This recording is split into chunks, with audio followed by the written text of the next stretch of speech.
तुम्ही पाहताय राज्यातील शेतकऱ्यांसाठी आजच्या महत्त्वाच्या ठळक बातम्या। खातेधारकांना मोठा दिलासा। बँक बुडाली तर तुम्हाला 5 लाखांऐवजी 10 लाखांपर्यंतचा विमा मिळू शकेल। सरकार एक मोठे पाऊल उचलण्याच्या तयारीत आहे, ज्यामुळे कोट्यावधी बँक ग्राहकांना दिलासा मिळू शकेल। आतापर्यंत जर बँक दिवाळखोरीत निघाली तर ठेवीदाराला फक्त 5 लाखांपर्यंतचं विमा संरक्षण मिळत असे, पण आता ही मर्यादा दुप्पट करून 10 लाख रुपये केली जाऊ शकते। CBSEच्या अभ्यासक्रमात 1ली ते 12वीत शिवरायांवर फक्त एक धडा अन 68 शब्द। छत्रपती शिवाजी महाराजांच्या इतिहासाला इंग्रजी माध्यमाचे विद्यार्थी पोरके।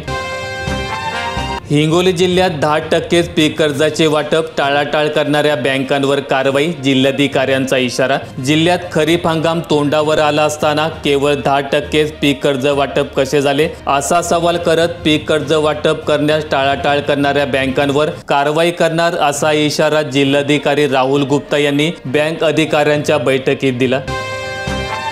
21 राज्यांना मुसळधारेचा इशारा। 9 राज्यांमध्ये मान्सूनची धमाकेदार एंट्री। दिल्ली तुंबली, केरळमध्ये दानादान तर कर्नाटकमध्ये रेड अलर्ट। लग्न समारंभामधील हळदीचा खर्चिक थाट। शहरी स्टाईलचा ग्रामीणमध्ये शिरकाव। सोशल माध्यमासाठी कुटुंब कर्जबाजारी। रानमेवा खातोय भाव। डोंगरची काळी मैना। उन्हाळ्यात आरोग्यदायी करवंदाला चांगला दर। उन्हाळ्यामध्ये खूप लाभदायक। खुशखबर, उजनी धरण प्लसमध्ये। 45 वर्षात पहिल्यांदाच मे महिन्यामध्ये धरण प्लसमध्ये। पुणे सोलापुरातील मुसळधार पावसामुळे 3 दिवसात धरणात आले 10 TMC पाणी। सोलापूर जिल्ह्याची वरदायिनी उजनी धरण मे महिन्यात 45 वर्षात पहिल्यांदाच उपयुक्त साठ्यामध्ये आले आहे। मान्सूनपूर्व पावसामुळे 21 मे रोजी उणे 23% पोहोचलेला उजनीतील पाणीसाठा उणे 2% आलाय। 6 दिवसात उजनीत तब्बल 12 TMC पाणी जमा झाले असून सध्या धरणात दौंड व धरण परिसरातून पाणी जमा होत आहे। नाशिक जिल्ह्यात कांद्याला सर्वाधिक फटका। 2 दिवसात 350 हेक्टरवरील पिकांचे नुकसान। कृषी पंप योजनेबाबत शेतकऱ्यांची तक्रार। ठेकेदाराकडून अतिरिक्त रक्कम आकारली जात असल्याचा आरोप। महावितरणाच्या मागेल त्याला सौर कृषी पंप योजनेत शेतकऱ्यांकडून खड्डे खोदून घेणे, वाहतुकीसाठी पैसे मागणे, तसेच त्यांना सिमेंट वाळू आणण्यास सांगणे आदी प्रकारच्या तक्रारी शेतकऱ्यांमधून येत आहेत। अलमट्टी उंचीबाबत 15 दिवसात राज्याचे शिष्टमंडळ केंद्राला भेटणार। वैद्यकीय शिक्षण मंत्री हसन मुश्रीफ यांची माहिती। हळदीच्या बारदानास मिळणार 14 रुपये। शेतकरी संघटनेच्या पाठपुराव्याला यश। सांगली कृषी उत्पन्न बाजार समितीमध्ये बारदानाला 8 रुपये देण्यात येत होते। या प्रश्नी शरद जोशी शेतकरी संघटनेने आंदोलनाचा इशारा दिला। त्यावर बाजार समितीने रिकाम्या बारदानाची किंमत 8 रुपयांवरून 14 रुपये केली। या निर्णयाने शेतकऱ्यांना काहीशा प्रमाणात दिलासा मिळाला असला तरी देखील बाजारात 25 रुपयाने बारदान खरेदी करावं लागत आहे।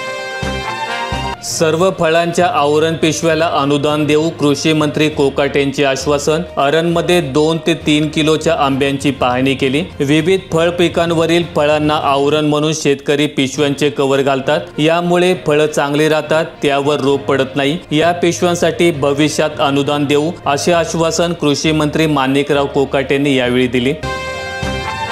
नगर जिल्ह्यात 3 दिवसात 527 हेक्टर पिकांचे आणि फळबागांचे नुकसान। रविवारी सरासरी 49.8 मिलीमीटर पाऊस। कर्जत पारनेर तालुक्यात अतिवृष्टी।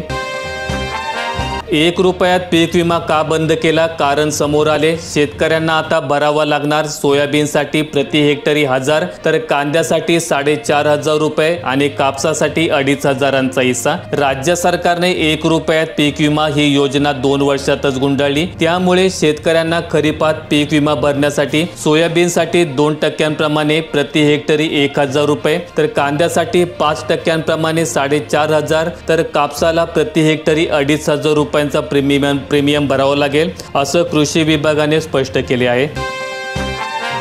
बारामतीसह पुणे जिल्ह्यात पावसाचा कहर। रविवारी 3 जिल्ह्यांचा संपर्क तुटला। सोमवारी वाहतूक सुरळीत। 480 मिलीमीटर पावसाची नोंद। पावसाने झालेल्या नुकसानीचे तत्काळ पंचनामे करा। मुख्यमंत्री देवेंद्र फडणवीस यांचे प्रशासनाला निर्देश। अलर्ट मोडवर राहण्याच्याही त्यांच्या सूचना। डिंबे धरणाचा उजवा कालवा फुटण्याची शक्यता, वडगाव काशिमबेगमध्ये जलसंपदा विभागाचा सतर्क राहण्याचा इशारा. एसटी बसेसच्या हॉटेल थांब्यांवर निकृष्ट जेवण, मंत्र्यांच्या आदेशानंतरही परिस्थिती जैसे थे. पावसाचा पुणे, सातारा, सोलापूर जिल्ह्यांना अधिक फटका, कृषी मंत्री कोकाटे यांची माहिती. नुकसानग्रस्तांना भरपाई देणार. पावसामध्ये नुकसान झालेल्या पिकांचे पंचनामे करण्याचे आदेश कृषी आणि महसूल विभागाला दिले आहेत. पंचनामे झाल्यानंतर नुकसानग्रस्त शेतकऱ्यांना भरपाई दिली जाईल, अशी घोषणा कृषी मंत्री माणिकराव कोकाटे यांनी दिली. मोफत रेती नावाचीच मोजावे लागतायत 3,000 रुपये, घरकुल लाभार्थ्यांमध्ये नाराजी, अंतरानुसार सहन करावा लागतोय आर्थिक भुर्दंड. अवकाळीच्या ओलीवरच कपाशीची लागवड सुरू, बागायत पट्टा म्हणून ओळख असलेल्या राहुरी तालुक्यात कापसाच्या क्षेत्रात वाढ, ऊस लागवडीत मोठ्या प्रमाणात घट, बियाण्यांच्या अनेक वाहनांमुळे द्विधा मनस्थिती. वसुलीसाठी बँका शेतकऱ्यांच्या दारी, राज्य सरकारने शेतकरी कर्जमाफीचे आश्वासन पूर्ण केलेले नाही. बागायती वगळून शक्तीपीठ महामार्ग जाणारच, नव्या अलाइनमेंटसह मार्गाची आखणी, वैद्यकीय शिक्षण मंत्री हसन मुश्रीफ यांची माहिती. लातूरात तुरीचे दर गडगडले, उत्पादक संकटात, 8 दिवसात प्रति क्विंटल 800 रुपयांची घसरण, बाजारात तुरीला दर 6,800 रुपयांपर्यंत खाली आलाय, त्यामुळे शेतकऱ्यांची कोंडी निर्माण झाली. अपघातग्रस्तांना मदत करा, 25,000 मिळवा, अपघातानंतर तत्काळ मिळणारी मदत जीवनदायी, राहवीर योजनेला सुरुवात. अपघातातील पीडितांच्या मदतीला धावून जाणाऱ्या व्यक्तींसाठी राज्य सरकारने राहवीर योजना सुरू केली. या योजनेच्या माध्यमातून मदतीसाठी धावून जाणाऱ्या व्यक्तींना 25,000 रुपये दिले जाणार आहेत. अपघातस्थळी थांबून 108 रुग्णवाहिका बोलवणे, जखमींना रुग्णालयात घेऊन जाण्यास मदत करणे, तसेच अपघातग्रस्तांना त्वरित वैद्यकीय उपचार मिळण्याची खात्री करणे. घरकुलासाठी जॉब कार्डचा अडसर, लाभार्थी वंचित राहण्याची शक्यता, कुटुंबातील जॉब कार्ड करून देण्याची मागणी, लाभासाठी एक जॉब कार्ड क्रमांक आवश्यक. भीमा निरेवरील 21 बंधारे पाण्याखाली, 6 जणांची सुटका, चंद्रभागेतील मंदिरांना पाण्याचा वेढा, नदीच्या पैल तीरावरील इस्कॉन मंदिराचा प्रभुपाद घाट देखील पाण्याखाली गेलाय, तर गोपाळपूर येथील विष्णुपद मंदिरातही पाणी गेले. दरम्यान भीमा नदीवरील ओवे, कोरोळे, पिराची, कुरोली तसेच गुळसाळे, पंढरपूर, गोपाळपूर येथील 8 बंधारे पाण्याखाली गेले आहेत. मिळेल त्या भावात शेतकऱ्यांकडून कापसाची विक्री, 7,500चा भाव, खरीपासाठी पैशांची जुळवाजुळव करताना शेतकरी हतबल.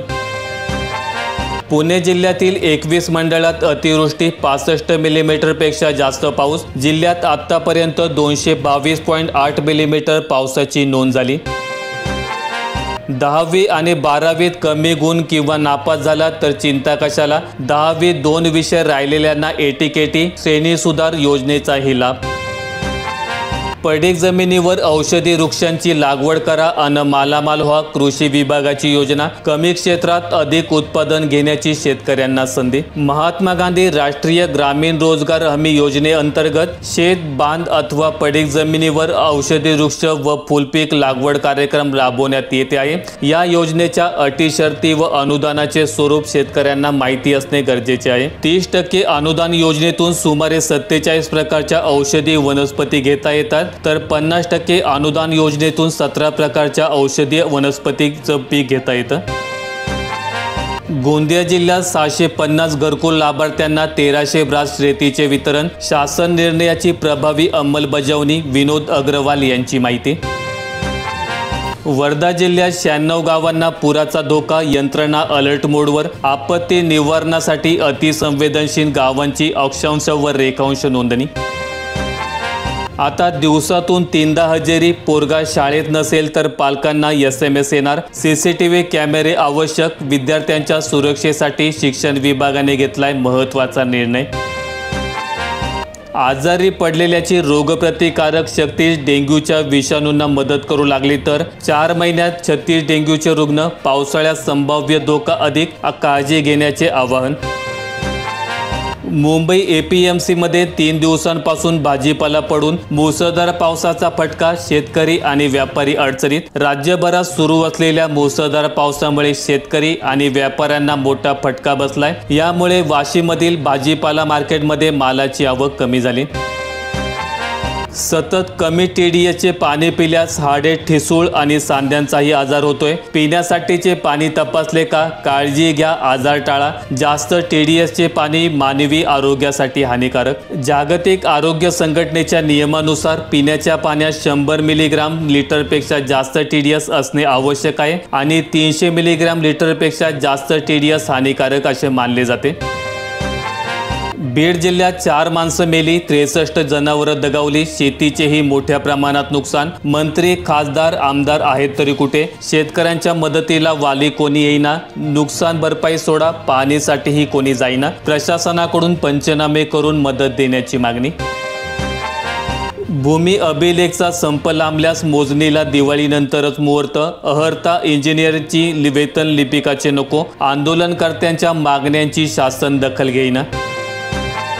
कुठल्या पिकाला खत काय द्यायचं हे आता कृषिक ॲपवरून कळणार। खताचा साठा, खताची योग्य मात्रा आता 1 क्लिकवर। कृत्रिम खत टंचाई, शेतकऱ्यांची लूट थांबणार। शेतीचे काम रांग सोडून रांगेत उभे राहावे लागणार नाही।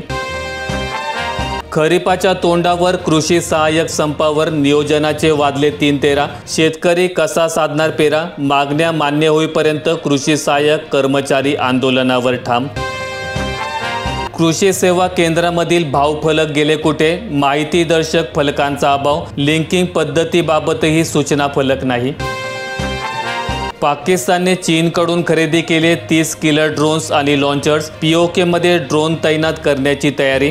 ऑपरेशन सिंदूर नंतर पाकची शस्त्र खरेदीची लगबग। तुर्कीसोबतचा संरक्षण करार केला बळकट। माहिती आवडल्यास व्हिडिओला लाईक करून दररोजच्या बातम्या पाहण्यासाठी चॅनेल सबस्क्राईब करा। धन्यवाद।